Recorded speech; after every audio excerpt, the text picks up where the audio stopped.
This month, for the 2025 Quilt Along, we're going to tackle a block I have never done before, but I'll admit I have always been intrigued by. Hey friends, welcome back to my sewing room. My name is Becca. In today's video, I am going to give you a tutorial for how to do the card trick block. I believe this tutorial is very beginner friendly, and I even have a pattern to accompany this block over on my website that'll give you the cutting instructions to make this block in 4 different sizes: 3, 6, 9, and 12 inches. This is part of a series that I am doing all year long for 2025. Each month we're going to make one block. At the end of the year we'll have 12 blocks that we'll put together into a simple layout to make a lovely quilt. And I am sourcing this block with fabric that is provided from Cotton Cuts. So I want to show you the fabric that they sent to me this month. And spoiler alert, you already know which fabrics I chose, but let's go through that process. So it looks like Christy was my fabric enthusiast this month, and she sourced my fat quarters from these 5 areas.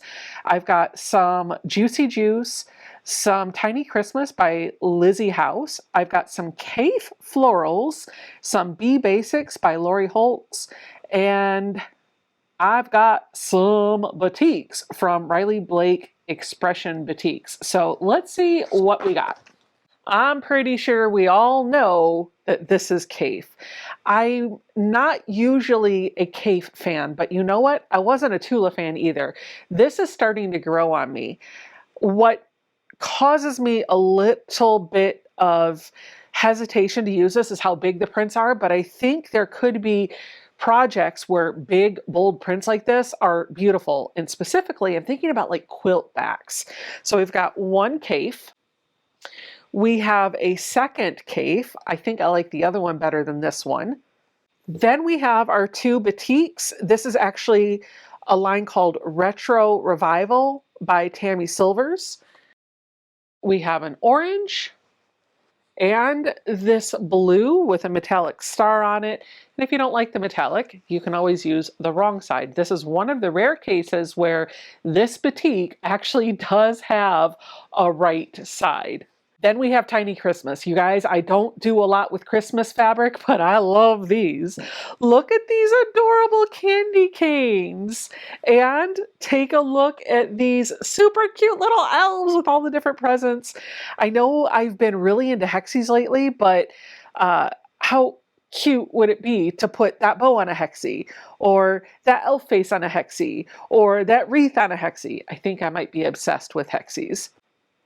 This is a cut from the B Basics by Lori Holt, and I'm going to tell you, my friend Mary is going to love this because she loves any fabric with sewing notions on it. So I might set this one aside so that she can have it and not use it in this month's block. We'll have to see.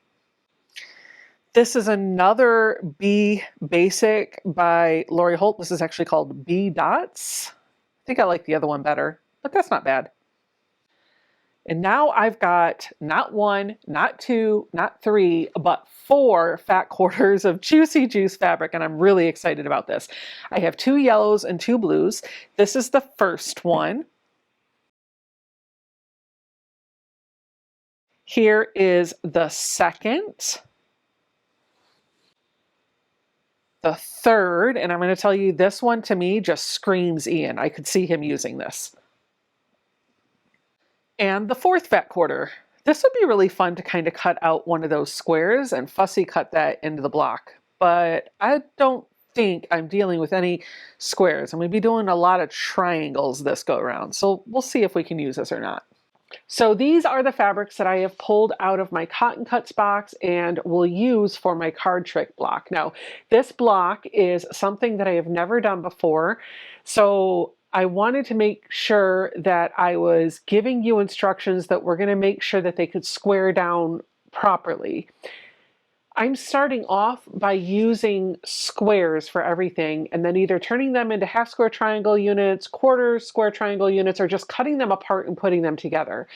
My instructions will have some pieces left over when this is all done that you can use in another project. If you don't like that and you have a better way to put it together, feel free to follow that. Let's dive into how I'm going to do this. So you'll notice on the free pattern that you download, I have actually brought in the color from the block up here and put it next to each of the fabrics so that you get a little bit more orientation for what you're actually cutting. As a reminder, I am doing the 12-inch finished blocks, but there are sizes for 3, 6, 9, and 12. For the 12-inch finished, everything that I'm going to cut is 5.5 inches. And you're just going to take it down an inch for every reduced size. You're going to do the 9, it'll be 4.5. 6, it'll be 3.5. 3, it'll be 2.5. All of my fabric is now cut. I've got 5 different fabrics, all cut to the same size squares. First thing that I'm going to do is take one of each of my prints, not my background, so only these 4 pieces, and I'm going to take them over to my cutting mat and make one more cut. Unfortunately, this is going to produce a little bit of waste, but trust me when I tell you this is probably the easier way to put together your hourglass block if you want to make sure that all of your fabrics are in the exact right position. Now, if you have a better way to do this, feel free to follow that method. I have stacked up all 4 of these, and I'm just going to cut from one corner to the other on that 45-degree line. I do want to make sure that my fabrics are lined up as much as possible. If it's easier for you to cut these individually, feel free to do that. But I know there's a bit of margin here, so I'm okay taking that first cut. So these I'm going to set aside, and I will use them to make another unit in the block so I'm not wasting as much. Then I'm going to turn this one, and I'm going to line up my line here, the cut on any mark on the ruler, and just make sure that I am going through that point at the top. If those 2 measurements are good, then I will slice through this. Now these are extra. We're going to set them aside. We don't need them. But these 4 we're going to need for our hourglass block. And that's actually the first step of the project because we want to get this done and out of the way. So to start with, we're going to take our fabric E and then our fabric D, and we're going to put them together so that we're forming this right angle. And we just want to sew right on this line. So I'm going to put those right sides together, and I'm going to take this side over to my sewing machine and sew this with a 1/4 inch seam allowance.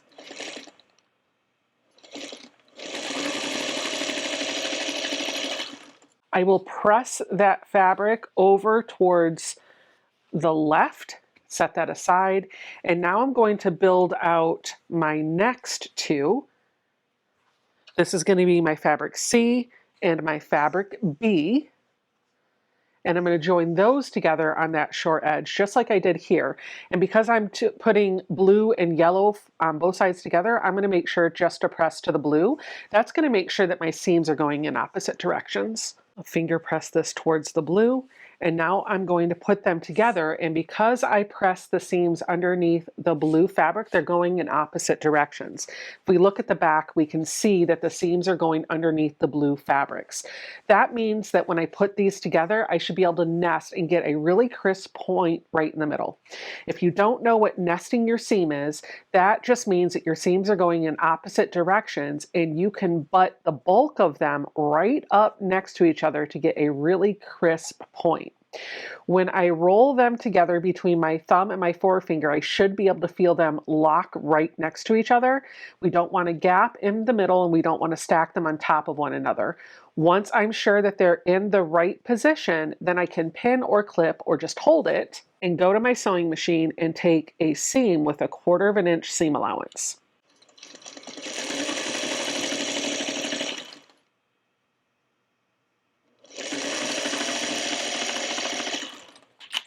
And once that's done, I can open it up and I'll have an hourglass block.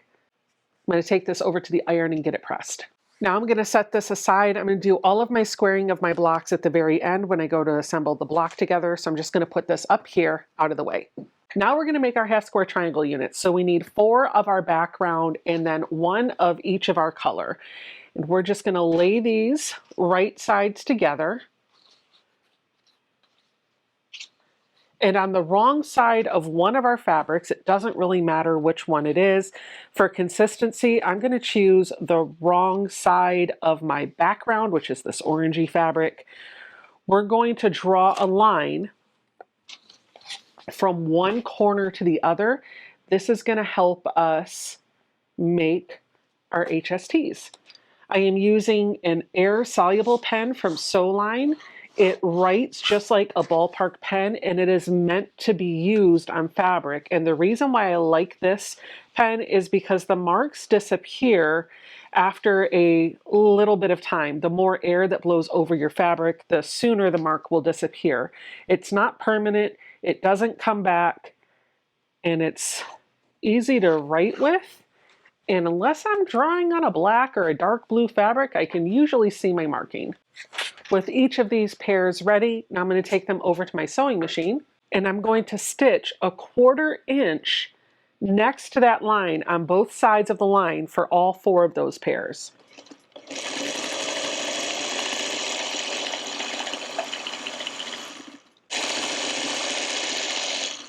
All right, I have all of these pairs sewn, so I'm just going to take a ruler and a rotary cutter, and I'm just going to cut right through each of these in between the 2 lines that I stitched.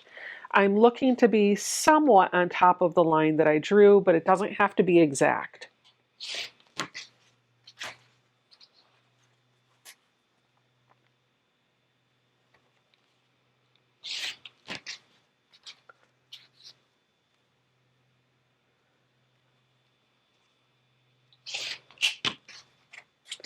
Now, you're only going to need 1 HST from each pair. So keep 1, set 1 aside. Keep 1, set 1 aside. Keep 1, set 1 aside. These 4 are going to be set up here. We're going to use those as the corner units, and these 4 we're going to work with right now. So we're going to go back into our little stash, and we're going to get our our half square triangles, just the triangle pieces that we cut off when we were making our hourglass block. And we're going to need to make sure we're paying close attention to how we've oriented our fabrics in that hourglass. So I'm going to give you the letter for the fabrics that you're going to use. So if we look at the pattern, all of our fabrics are labeled B, C, D, and E. Just kind of keep that in mind as we're going along. I'm going to set that over, and I'm going to bring out my first A is my background fabric, and B, HST. I want to lay this in front of me so that the background fabric is pointing down and to the right. That means your seam should be starting from the lower left going to the upper right. And for this one, we're going to get our C fabric, which is this yellow, and I'm going to put it so that it's coming out of the corner up here, going to the corner down here, and it's covering this right angle. And I'm going to take this to my sewing machine, and I'm going to stitch right along here with a 1/4 inch seam allowance.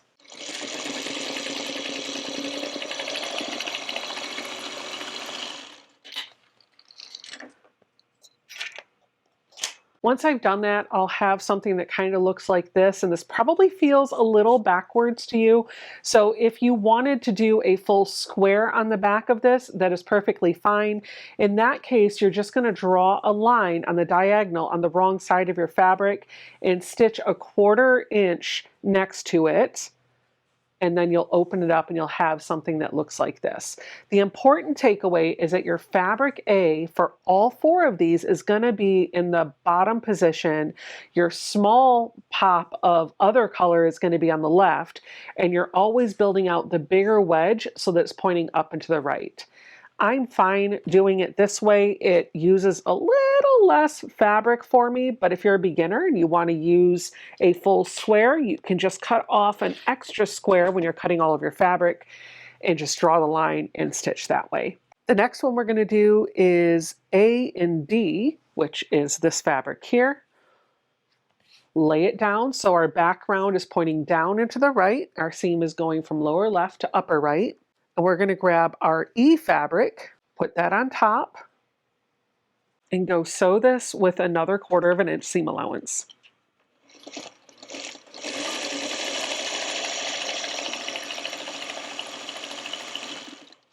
Now I'm going to grab my background and my E, A and E. I'm going to grab B, which is this fabric, line it up so that it's in the corners, stitch,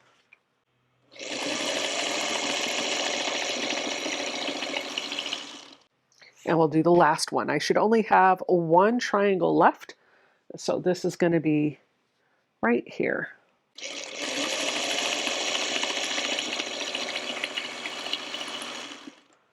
Our last step here is to square all of these up to whatever size the pattern says. For me, I know I'm going to square these to 4.5 inches.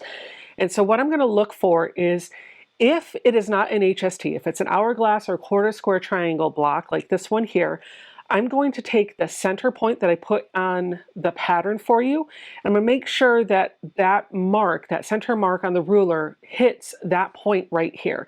So since I'm squaring to 4.5, I'm going to look for 2.25. I am also looking for the 45-degree line and making sure it's right on that seam. And then if it is, I'm going to square up the right side, up the top. Then I'll flip it around. I'll put the measurements that I'm squaring to on the left and the bottom cuts. Make sure that that point is still at that center point. Trim up here, trim across there. I'm going to do that to all of my units, and then we'll put the block together. I've got an HST here that I'm squaring up, and I just want to point out that I don't need to worry about the measurement for the center point. I'm just looking for that 45-degree line to make sure it's right on that seam, and that I've got fabric extending off of the sides and either at or past the measurement on the ruler that I'm squaring to. Now that all of our units are squared up, we're just going to put this together according to the diagram that's in the pattern. We want to make sure that we are paying very close attention to the orientation of all of our fabrics. So we're going to start by laying our hourglass block out in the middle, and then all of our HSTs, we're going to put where they should go. The background fabric should be out away from the center, but we should be touching the corner where it kind of, the fabric comes into play.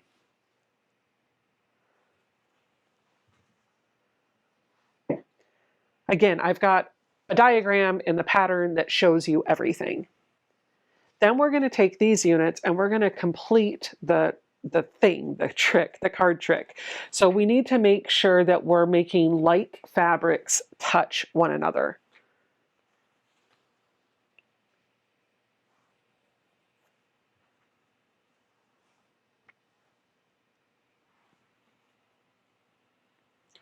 And now that our block is all laid out, all I have to do is sew this just like a 9 patch. I'm going to sew the top row together, the middle row together, the bottom row together, and I'm going to press the seams in opposite directions so that I can nest my seams.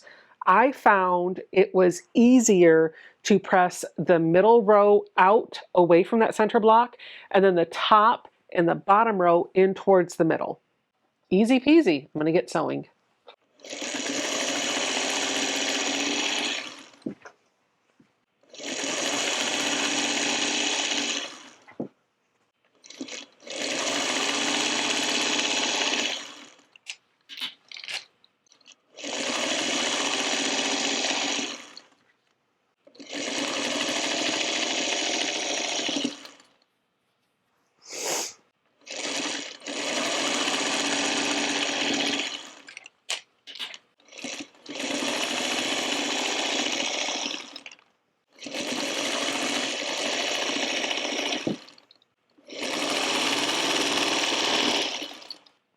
After you have sewn all of your rows together, this is what your block looks like. This is so easy to make. It looks more complicated than it really is. Honestly, the hardest part of the block is that hourglass in the center, and then just making sure that you have all of your fabric arranged in the right order. And the best way to do that is to follow the diagram in the pattern and lay it out, make sure everything looks right, compare it to the pattern, and then sew it together. One of the things that I love about the sew along is seeing what your blocks look like. So at the end of every video, I like to recap about 20 blocks or so that caught my eye from the previous month. So let's roll that beautiful block footage.